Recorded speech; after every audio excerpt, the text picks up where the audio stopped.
The jeep tires dug into the gravel as we climbed the small hill towards the great blue sky above.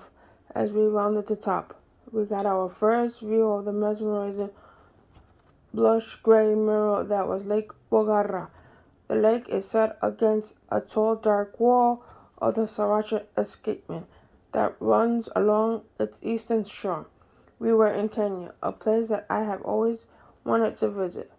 We had been driving through lush green bushland and forest for about 30 minutes, and there were so much unique animals and features of this very special place. I looked at my guide, Benson, in amazement as he flashed a big smile. Lake Bogara's National Reserve is so beautiful that it has been protected National Reserve since November 29, 1973. It is shallow, only about 30 feet deep, he said. As we continued driving along the shoreline, I learned that it used to be dry in the region, but now it rains much more often. There was so much to see, and I reached in my backpack to grab my binoculars.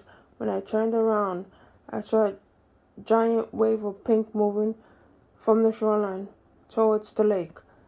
I quickly put my binoculars to my eyes and couldn't believe what I saw. It was flamingos. It was flamingos taking flight. We stopped the car and got out my special new abilities that allowed me to talk to the red fox in Rella and Henry the humpback whale in Iceland. So I hope I would still work here in Africa.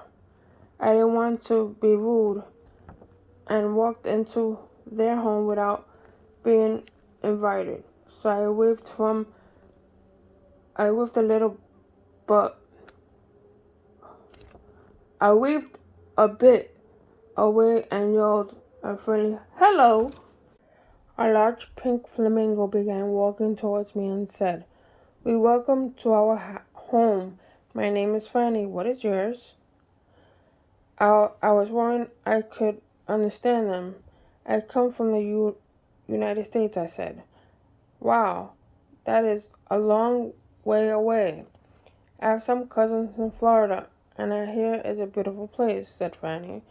"Yes, but I've never seen anything like your home.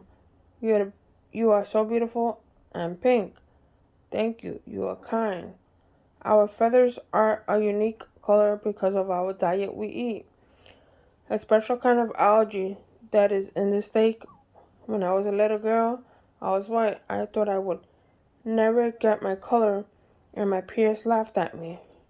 I was eating so much of this algae, but for the longest time, nothing changed. I decided to accept the fact I was different and started loving myself for who I was. And then one day, when I was 3 years old, I woke up with my first pink feather. She shook her beautiful pink wings. Every one of us is different, and everything will happen at its own pace, with pink feathers or without. We're all beautiful." "That is such an important lesson," I said. "Thank you for sharing." Fanny the flamingo smiled and said, My friends and I are about to go to the show. Would you like to join us?" "A show? I love shows. Let's go."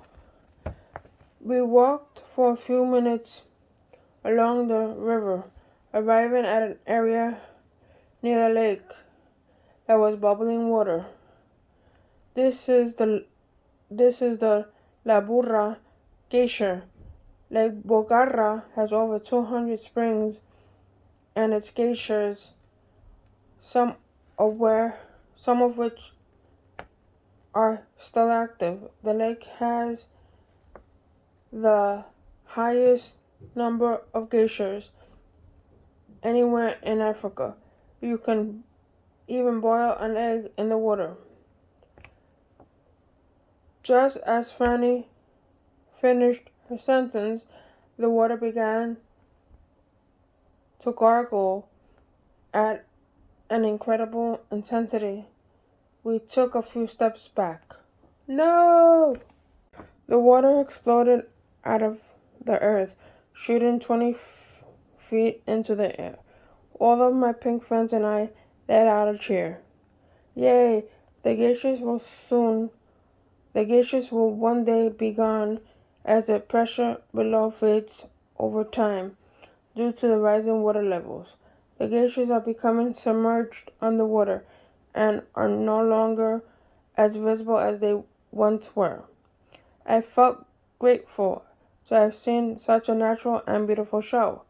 I looked around and I couldn't believe how many flamingos there were. Benson said they can be up to 2 million if the water level is right. I bet it's nice to have such a big family, I said. Yes, we really enjoy bonding and being close to each other. We are everywhere together in a large group called Flamingo buoyancy. In fact, my family is here and would like to welcome you to Kenya with our traditional dance. Suddenly, the flamingos around began to stunt around in unison, dancing with their beaks in the air, turning their heads abruptly from side to side. This was followed by spreading their wings out, displaying their warm orange feathers beneath. The dance went on for a few minutes, and boy, did they know how to groove. It was mesmerizing and almost unbelievable to see it being performed in lockstep. Bravo! I clapped after the show was over. Waved. Fanny walked up to me and said, "We hope you love the dance. Have fun visiting Kenya."